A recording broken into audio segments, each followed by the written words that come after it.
তোমার জন্য মসজিদ বানিয়ে দিলাম। এই কৃষক মানুষ, টেনশন করার দরকার নাই, কাজের মধ্যে ব্যস্ত আছো, মসজিদে যাইতে পারো নাই, তুমি ক্ষেতের লাইনের মধ্যে রুমালটা গামছাটা বিছায়া 2 রাকাত নামাজ পড়িয়া নাও, তোমার নামাজ কবুল করব। এই শ্রমিক ভাই, তোমার মেশিনের ফাঁকা জায়গায় তুমি নামাজটা আদায় করিয়া নাও, তোমার নামাজটা আল্লাহ কবুল করিয়া নেবে। এই তুমি একা একা নামাজ পড়িয়া নাও।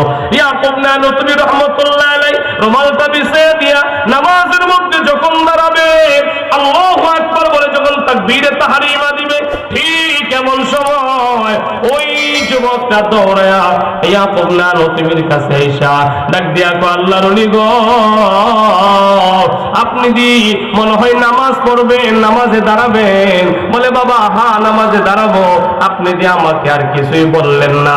বাবা তোমারে বইলা লাভ কি, তুমি অমুসলিম মানুষ, তোমারে দাওয়াত দেওয়া তো এখন কোনো ফায়দা হবে না।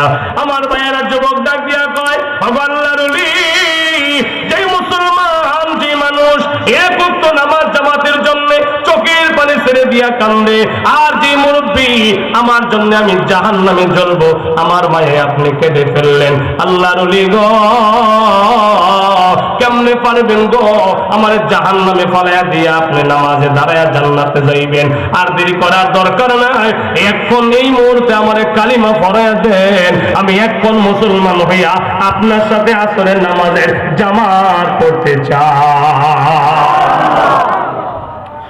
মুসলমান ভাইরে আমার, ইমান হলো এমন পাওয়ারের জিনিস, পায়খানা করে আমার মাথা, আমার গর্দান, আমার পিঠ বাসায়া দিত।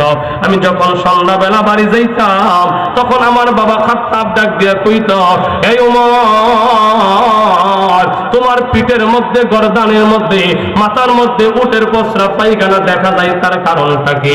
ওমর বলতো, আব্বাজান, আমি যখন রোদের তাপ সহ্য করতে না পাইরাম, উটের পেটের নিচে গিয়ে আশ্রয় নিতাম, তখন উট পসরা পায়খানা আমার মাথার উপরে ফালাইয়া দিত।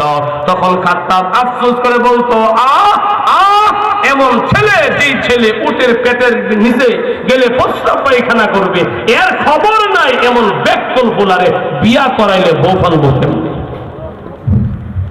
যেই ফুলা উটের নিচে গেলে পসরা পায়খানা শরীরে বলবো, এই খোঁজ খবর নাই, এমন গুন্ডা ব্যক্তল ফুলা বিয়া করলে বউ ফালবো কেমনে? হযরত ওমর বলতেন, আমার বাবা খাত্তাব বলতো, আমি বিয়া করলে বউ ফালবো কেমনে?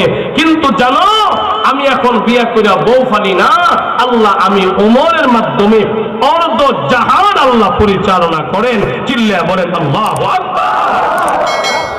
ইসলাম সে তো পরশমণি, তারে কে পেয়েছে ফজি, পরশে তাহার শোনা হলো।